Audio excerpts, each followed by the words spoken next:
இன்றைக்கி நம்ம சேனலில் நம்ம என்ன ரெசிபி பார்க்க போகிறோன்னு பார்த்தீங்கன்னா, பருப்பு உருண்டை குழம்பு எப்படி பண்ணுறதுன்னு பார்க்க போகிறோம். ஸோ இதுக்கு நான் வெறும் கடலைப்பருப்பு மட்டும் எடுத்திருக்கேன். ஸோ கடலைப்பருப்பை வந்து நீங்கள் 1 மணி நேரத்துக்கு முன்னாடி தண்ணியில் நனைச்சி வச்சுருங்க. 1 ஹவர் கழித்து தண்ணியை வடிச்சிட்டு, தண்ணி எதுவும் தெளிக்காமல் ஒரு மிக்ஸி ஜாரில் போட்டு நல்லா கொரப்பாக அரைச்சிக்கோங்க. ரொம்ப நைஸாக அரைச்சிட்டிங்கன்னா உருண்டை டேஸ்ட்டாக இருக்காது சாப்பிட்றதுக்கு. ஸோ இந்த மாதிரி கொஞ்சம் கொரப்பாக அரைச்சிக்கோங்க. ஏற்கனவே நான் மசால் வடை ரெசிபி கூட போட்டிருக்கேன். அதுலேயும் இதே மாதிரி தான் நான் சொல்லியிருக்கேன். 1 ஹவர் மட்டும் ஊற வச்சு தண்ணி தெளிக்காமல் அரைச்சிக்க சொல்லியிருப்பேன். ஸோ இதை ஒரு பவுலில் மாற்றிட்டு இது கூட என்னென்ன ஆட் பண்ணி நம்ம உருண்டை பிடிக்கலாம் அப்படின்றத பார்க்கலாம். ஸோ ஃபர்ஸ்ட்டு ஒரு டேபிள் ஸ்பூன் ஃபுல்லாக வந்து நான் வந்து சோம்புத்தூள் ஆட் பண்ணுறேன். அது கூட ஒரு 10-12 பல் பூண்டு சின்ன சின்னதாக ரவுண்டாக கட் பண்ணி வச்சுருக்கேன். ஸோ அதையும் இதில் ஆட் பண்ண போகிறேன். பெருங்காயத்தூள் நம்ம ஆட் பண்ணல, அதுக்கு பதிலாக நம்ம பூண்டை ஆட் பண்ணியிருக்கோம்.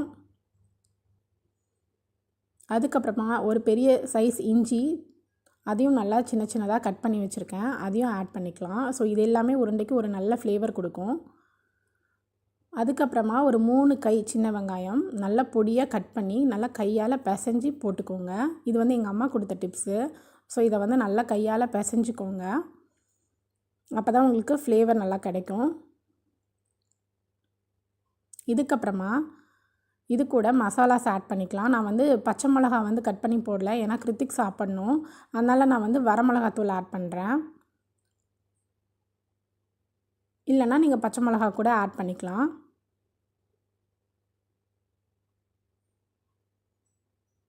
ஸோ கொஞ்சமாக வரமிளகாத்தூள் ஆட் பண்ணிவிட்டு அது கூட தேவையான அளவுக்கு தூள் உப்பு ஆட் பண்ணியிருக்கேன். நம்ம வந்து குழம்புலேயே இதை வந்து வேக வைக்க போகிறோம். ஸோ அதனால் வந்து உப்பு வந்து சும்மா கம்மியாக போட்டுக்கோங்க. குழம்புல வேகும் போது கொஞ்சம் உப்பு இறங்கிடும். அதுக்கப்புறமா கொஞ்சமாக கருவேப்பிலை தழை அதையும் கிள்ளி போட்டிருக்கேன். இதுக்கப்புறம் இதை உருண்டை பிடிச்சி வச்சுக்கலாம். நான் பாதி வந்து உருண்டை பிடிச்சி வைக்க போகிறேன், பாதி வந்து தட்டையாக தட்டி வைக்க போகிறேன். எதுக்குன்னு பார்த்தீங்கன்னா, நம்ம ஷாலோ ஃப்ரை பண்ண போகிறோம் பாதியை. வேணும்னா நீங்கள் எல்லாமே ஷாலோ ஃப்ரை பண்ணிடலாம், ஆனால் ஷாலோ ஃப்ரை பண்ணுறதுக்கு நான் தட்டையாக தட்டுறேன். ஸோ உருண்டை வேணுன்றதுக்காக தான் பாதி உருண்டையும் பாதி வந்து தட்டையாக தட்டி ஷாலோ ஃப்ரை பண்ண போகிறேன். ஸோ அதுக்கு தேவையான எண்ணெயை விட்டுக்கலாம். அந்த பாருங்கள், உருண்டை ஒரு 6-7 உருண்டை பிடிச்சி வச்சுருக்கேன். அதுக்கப்புறமா ஒரு 6 வந்து தட்டை மாதிரி தட்டி வச்சுருக்கேன். ஸோ இது வந்து நல்லா குண்டாகவே இருக்கட்டும், ரொம்ப மெலிசாக தட்டிடாதீங்க. உருண்டையை டேரெக்டாக குழம்புல ஆட் பண்ண போகிறோம். இதை லைட்டாக ஷாலோ ஃப்ரை பண்ணிவிட்டு ஆட் பண்ண போகிறோம். பட் ரெண்டையுமே ஒரே ஸ்டேஜில் தான் ஆட் பண்ண போகிறோம். நீங்கள் டீப் ஃப்ரை பண்ணிங்கன்னா இதுக்கு எண்ணெய் நிறையா தேவைப்படும். அதனால தான் நம்ம ஷாலோ ஃப்ரை பண்ணுறோம். எதுக்கு ஃப்ரை பண்ணுறோம் அப்படின்னு பார்த்தீங்கன்னா, நல்லா உங்களுக்கு ஒரு ஃப்ளேவர் கிடைக்கும். ஸோ அதுக்காக ஃப்ரை பண்ணுறோம். நல்லா வெந்ததுக்கப்புறமா திருப்பி போடுங்க, இல்லைனா உடஞ்சிடும் உருண்டை. ஃப்ரை பண்ணும்போதே உங்களுக்கு வாசனை சூப்பராக வடை மாதிரி வாசனை வரும். ஸோ அதுக்கப்புறமா அதை அப்படியே திருப்பி போட்டுக்கோங்க. உங்களுக்கு டிஸ்கிரிப்ஷன் பாக்ஸ் லிங்க்கில் வந்து நான் மசால் வடை ரெசிபியும் ஆட் பண்ணுறேன், பார்க்காதவங்க பாருங்கள். கடலைப்பருப்பு ஐட்டம் எது பண்ணாலுமே சின்ன வெங்காயம் ஆட் பண்ணி பண்ணுங்கள், அப்போ ரொம்பவே டேஸ்ட்டாக இருக்கும் சாப்பிட்றதுக்கு.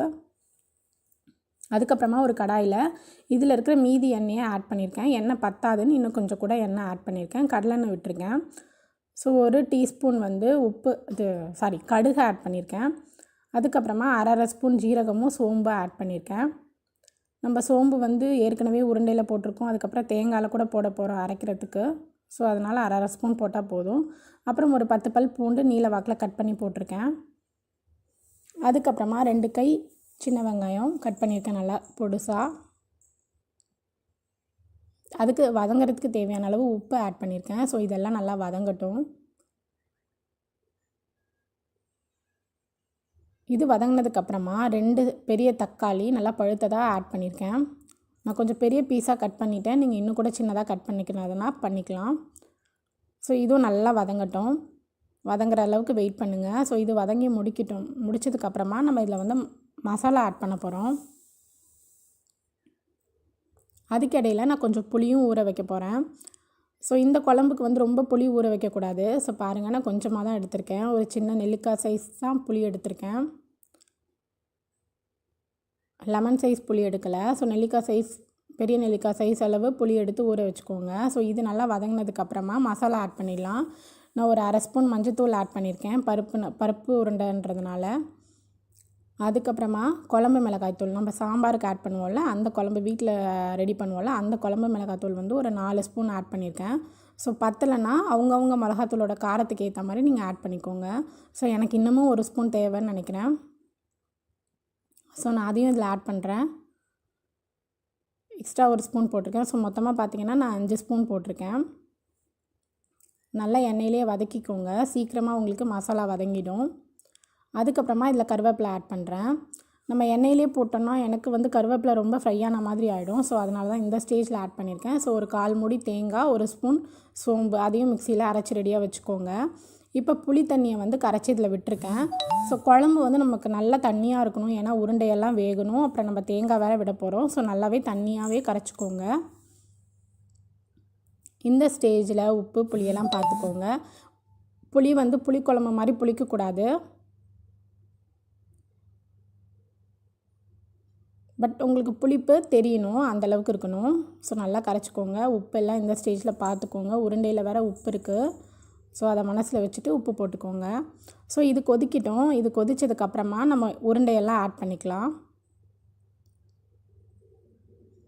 இந்த மாதிரி பாதி பொரித்து போடுறது வந்து எங்கள் அத்தையோட ஸ்டைலு. ஸோ எங்கள் அத்தைக்கிட்ட தான் நான் இந்த மெத்தட் கற்றுக்கிட்டேன். எங்கள் அம்மா எப்படி பண்ணுவாங்கன்னு பார்த்தீங்கன்னா, எல்லா உருண்டையுமே இட்லி பானையில் வச்சு அவிச்சிடுவாங்க. அவிச்சிட்டு அப்புறமா குழம்புல வந்து தேங்காய் ஊற்றும் போது ஆட் பண்ணிடுவாங்க. நம்ம அப்படியும் பண்ணலாம்.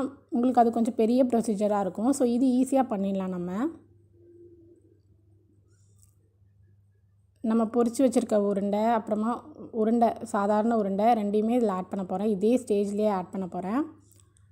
உருண்டை வந்து நீங்கள் நல்லா கெட்டியாக பிடிச்சிடாதீங்க, அப்புறம் உங்களுக்கு அழுத்தமாக இருக்கும் சாப்பிட்றதுக்கு. ஸோ ஓரளவுக்கு உருண்டை உடையாத அளவுக்கு மட்டும் பிடிச்சிக்கோங்க அழுத்தி. உருண்டையை போட்டுட்டு நீங்கள் வந்து கிளறக்கூடாது. இங்கே லைட்டிங் பிரச்சனை. ஸோ லைட் இல்லாமல் நான் ஃப்ளாஷில் தான் எடுத்துகிட்ருக்கேன். உங்களுக்கு அதனால் சரியான கலரை வந்து என்னால் காட்ட முடியல. So sorry. கொதிக்கும் போது கரண்டியை போட்டு கிண்டிடாதீங்க, உருண்டை உடஞ்சிரும். ஸோ நல்லா வெந்ததுக்கப்புறம் நம்ம கரண்டி போடலாம். ஸோ இது நல்லா கொதித்து ஓரளவுக்கு உருண்டை வெந்ததுக்கப்புறமா நான் தேங்காய் பேஸ்ட் ஆட் பண்ணுறேன். அரை மூடியில் ஒரு 1/4 மூடி, நல்லா பெரிய தேங்காய் தான் அது. ஸோ அந்தளவுக்கு தேங்காவை அரைச்சி ஆட் பண்ணியிருக்கேன். ஸோ தேங்காய் ஊற்றினோடனே சுற்றி பாருங்கள் அந்த தேங்காய் இருக்குது. ஸோ இது இல்லாமல் குழம்போடு அது மிங்கிள் ஆகணும். ஸோ அந்தளவுக்கு அது கொதிக்கட்டும். நம்ம மூடி போட்டு வச்சிடலாம். ஸோ இதை வந்து கரண்டி போட்டு கிண்டாமல் இந்த மாதிரி பாத்திரத்தை சுற்றி தூக்கி திருப்பி விட்டுருங்க. அதுக்கப்புறமா நம்ம மூடி போட்டு வச்சிடலாம். ஸோ இந்த தேங்காய் ஓரத்தில் இருக்க தேங்காயெலாம் நல்லா கொதிக்கணும்.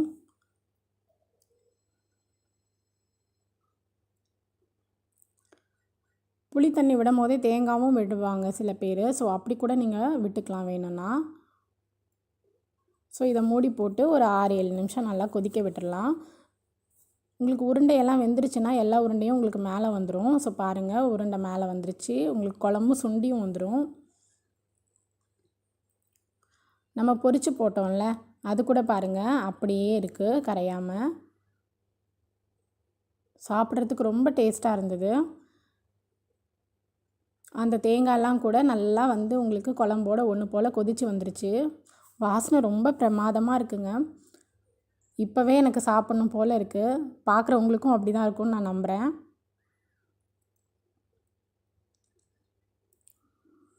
உங்களுக்கு இன்னும் கூட ரொம்ப க்ளோஸ்அப்பில் காட்டுறேன் பாருங்கள்.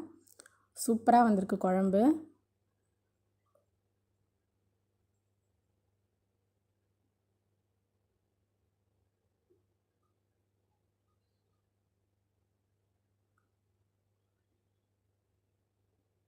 சூப்பராக இருக்குங்க. இதே மாதிரி உங்கள் வீட்டில் எல்லாம் ட்ரை பண்ணி பாருங்கள். இறக்குறதுக்கு முன்னாடி இதில் கொஞ்சமாக கொத்தமல்லி தழை தூவிக்கலாம்.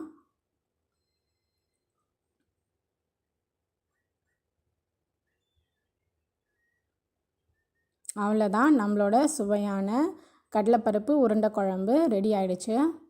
இது ரைஸ் கூட ரொம்ப சூப்பராக இருக்கும். இந்த உருண்டையே நீங்கள் உடச்சி போட்டு அந்த ஸ்டைலில் பண்ணிங்கன்னா இட்லி தோசைக்கு வடைக்கறி கூட ரெடி ஆகிடும். ஸோ அது உங்களுக்கு இன்னொரு வீடியோவில் தனியாக நான் போடுறேன். எல்லாருமே இந்த குழம்ப கண்டிப்பாக வீட்டில் ட்ரை பண்ணி பாருங்கள்.